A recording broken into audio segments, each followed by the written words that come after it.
नमस्कार मित्रों, ये वीडियो ज़्यादा लंबा नहीं होगा, इसको काफ़ी शॉर्ट बनाने का प्रयास करूँगा क्योंकि मेरे घर के पास में कंस्ट्रक्शन चल रहा है।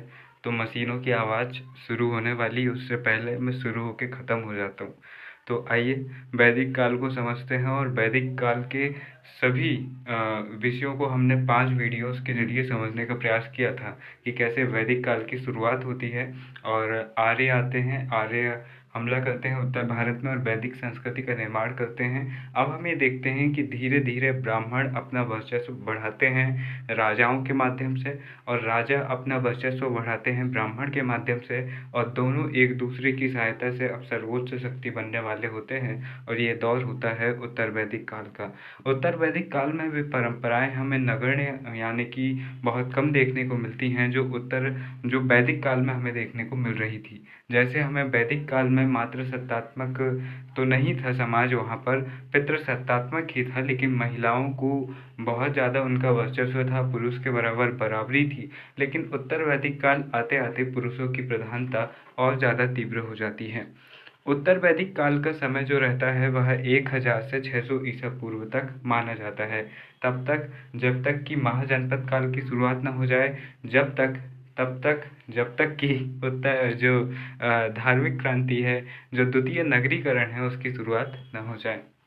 प्रथम नगरीकरण सिंधु घाटी सभ्यता के समय हुआ था। दोस्तों, स्रोत की बात करें कि उत्तर वैदिक काल की जानकारी हमें कैसे मिलती है, तो पुरातात्विक और साहित्यिक दो ही स्रोत होते हैं किसी भी चीज़ को जानने के, और फिर उनके ही अलग अलग विभाजन होते हैं।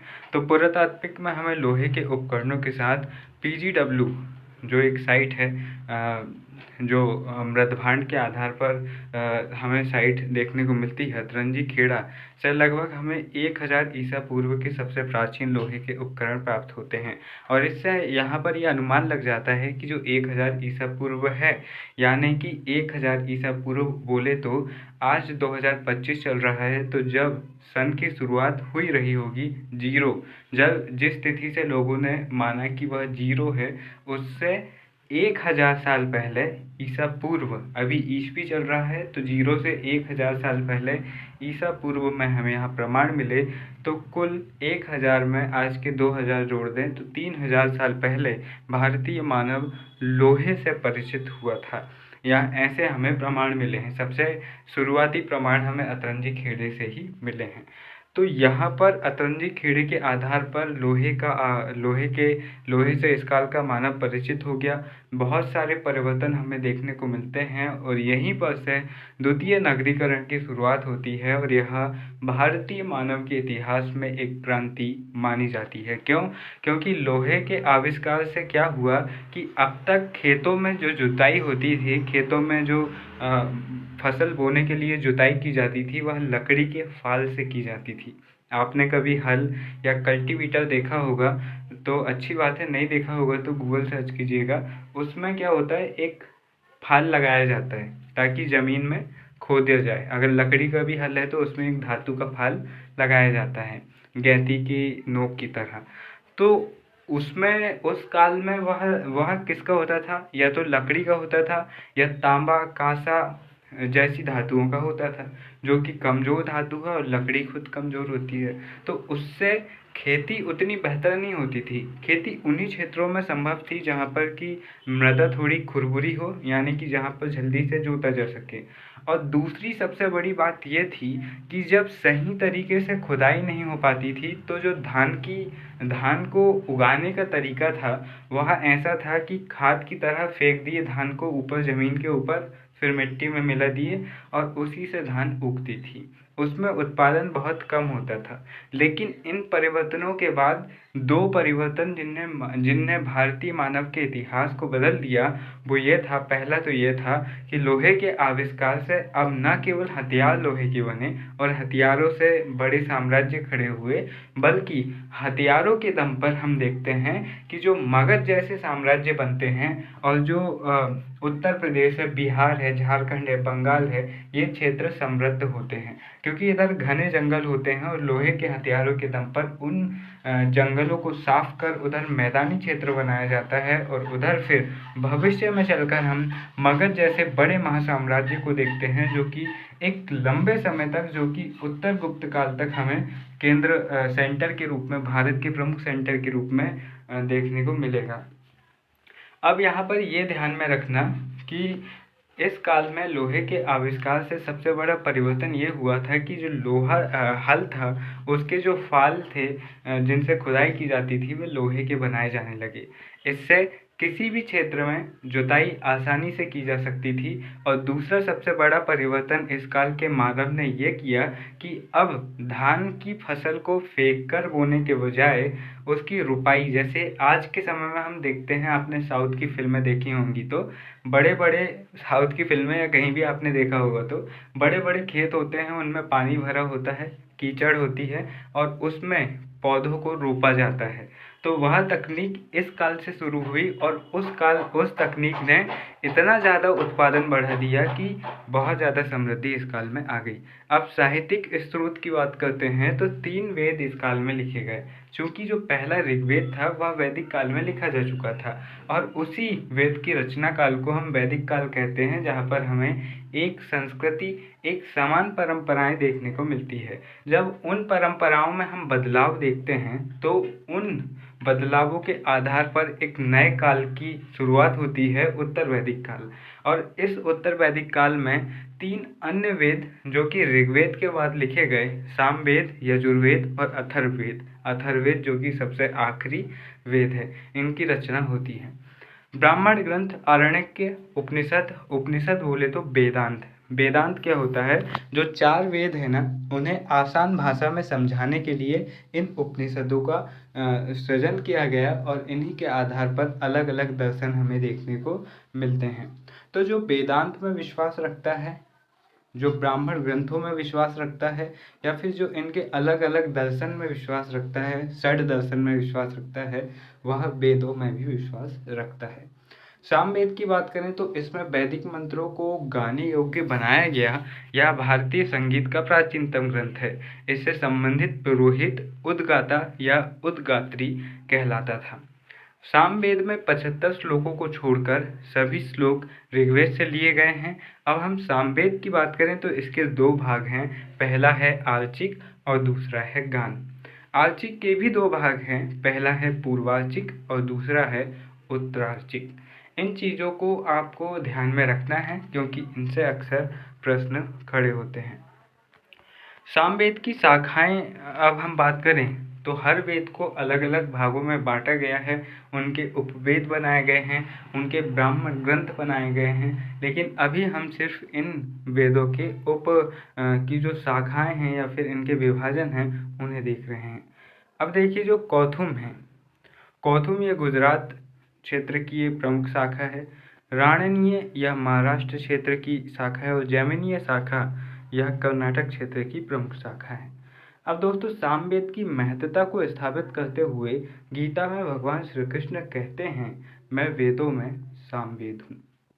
सामवेद मतलब कि सामवेद के विषय में हमने जाना कि सामवेद जो है वह गान यानी कि संगीत से संबंधित वेद है और यह ऋग्वेद के बाद दूसरा सबसे महत्वपूर्ण वेद है। तो भगवान श्री कृष्ण या फिर इसके महत्व को स्थापित करने के उद्देश्य से ब्राह्मणों के द्वारा धार्मिक ग्रंथ में भगवत गीता में ऐसा लिखा गया, जिसमें भगवान श्री कृष्ण कहते हैं कि मैं वेदों में सामवेद हूँ। अगर आपको ये लाइन प्रॉपर देखनी है तो आप कभी जो गीता प्रेस है गोरखपुर वाली, उनकी एक भगवत गीता आती है, बहुत कम पेज की है, आप उसमें देखिएगा भगवान श्री कृष्ण जब अर्जुन को समझाते हैं और अर्जुन कहते हैं कि प्रभु आप कौन हैं, तो अर्जुन वर्णन करते हुए अलग अलग बातें कहते हैं, अपना दिव्य अवतार दिखाते हैं और उन्हीं बातों में एक लाइन आती है कि मैं वेदों में सामवेद हूँ। सामवेद के प्रथम दृष्टा थे आचार्य जैमिनी, प्रथम दृष्टा यानी कि संकलनकर्ता जैमिनी। यजुर्वेद की बात करें तो यज्ञ की विधियों का इसमें उल्लेख मिलता है और यह एक यज्ञ ग्रंथ है, यह कर्मकांडीय ग्रंथ है और पुरोहित इसके है अधर्व्यू। इसके पुरोहित है अथर्वयु। यजुर्वेद के भागों की बात करें हम तो कृष्ण यजुर्वेद और कृष्ण यजुर्वेद से संबंधित 3 संहिता हमें देखने को मिलती है, यानी कि कृष्ण यजुर्वेद 2 भागों में लिखा गया है। जैसे हम देखते हैं ना कि महाभारत के 18 अध्याय है, रामायण के 7 कांड है, उसी तरह इनके भी अलग अलग भाग हैं। यहाँ पर यजुर्वेद के 2 भाग हैं और 2 भाग के भी अलग से उपभाग हैं। कृष्ण यजुर्वेद जो है इससे 3 संबंधित संहिता हमें देखने को मिलती हैं। संहिता बोले तो इनको और आसान तरीके से समझाने वाले ग्रंथ। तो यहाँ पर कठ या काठक संहिता, मैत्रायणी संहिता, तैत्तिरीय संहिता ये देखने को मिलती हैं। वही शुक्ल यजुर्वेद की बात करें तो इनसे संबंधित संहिता है वाजसयती संहिता। तो जो वाजसतई या वाजसयनी संहिता है वह उसका संबंध शुक्ल यजुर्वेद से है, जबकि कृष्ण यजुर्वेद का संबंध कठ या काठक संहिता, मैत्रायणी संहिता और तैत्तिरीय संहिता से है। तो यहाँ पर यह चीज़ भी आपको ध्यान में रखनी है। अब इसके बाद में देखिए ऋग्वेद, सामवेद और यजुर्वेद में वेद त्रयी में शामिल किया गया। ऋग्वेद, सामवेद और यजुर्वेद को वेद त्रयी मतलब कि जो 3 प्रमुख वेद हैं उनमें इन्हें शामिल किया गया है, क्योंकि ये शुद्ध रूप से आर्य संस्कृति से संबंधित है। इनमें अनार्यों यानी कि जो मूल रूप से भारतीय थे उनका उल्लेख नहीं मिलता है। अभी ये मूल रूप से भारतीय क्या थे, ये कैसे लाइन मैंने कही है, तो ये समझने के लिए आप अगर लगातार वीडियोस देख रहे होंगे तो आपको इसमें कोई कन्फ्यूज़न नहीं होगी, अन्यथा आपको कन्फ्यूज़न होगी। क्योंकि ज़्यादातर विद्वान मानते हैं कि आर्य भारतीय नहीं थे, वह या तो मध्य एशिया से आए थे या फिर रूस के दक्षिणी हिस्से से आए थे।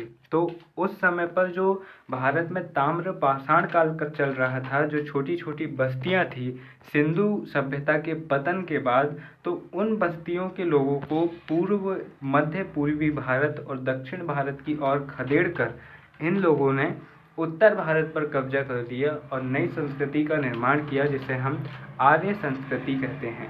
और फिर वैदिक काल आता है और फिर उत्तर वैदिक काल आता है। तो इन 3 वेदों में तो हमें सिर्फ और सिर्फ आर्यों का वर्णन मिलता है, लेकिन अथर्ववेद जो कि 4था वेद है उसमें हमें अनार्यों का भी वर्णन देखने को मिलता है। क्योंकि हम देख रहे हैं कि इस काल तक जो लोहे से लोग परिचित हो चुके हैं, तो स्वाभाविक है कि अब हथियार बनने वाले हैं, कृषि में विकास हो चुका है, तो अब छोटे छोटे जो जन हैं वे जनपद बनेंगे और जनपद महाजनपद बनेंगे।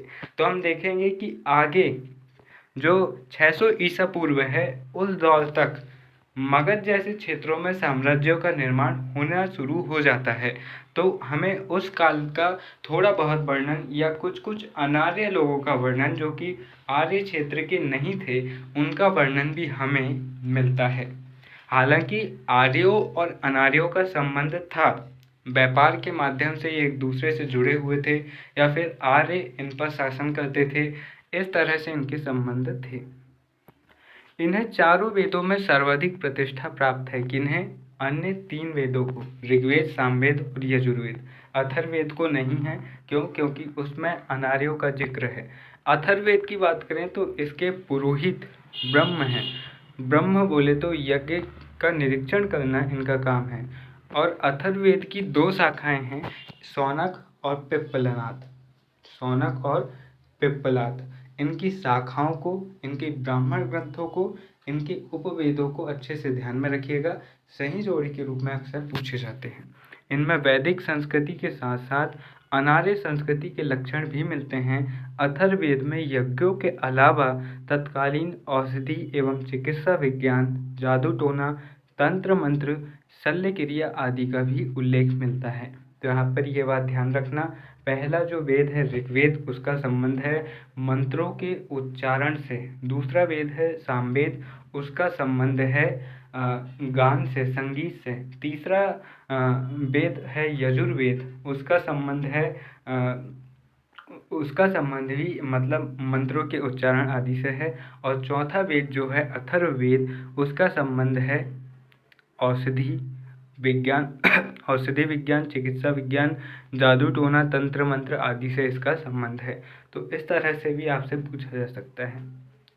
अथर्ववेद के अंग अथर्ववेद में हमें अंग व मगध जन का भी उल्लेख मिलता है। जैसे कि मैंने आपको बताया कि इतिहास में भौगोलिक परिवर्तन का प्रभाव पड़ता है, चाहे वह धर्म हो चाहे कोई अन्य परिवर्तन हो। ठीक है, दक्षिण भारत में हम आज भी देखते हैं कि जो साउथ की फिल्में हैं वो ज़्यादा कल्चर, ज़्यादा संस्कृति को दिखाती है, जबकि उत्तर भारत की फिल्में नहीं दिखाती। इसके पीछे भी रीज़न है। उत्तर भारत में बार बार आक्रमण हुए, उत्तर भारत में ही सबसे ज़्यादा विदेशी आए, चाहे वे आक्रांता हो, चाहे अंग्रेज हो या फिर अन्य लोग हो।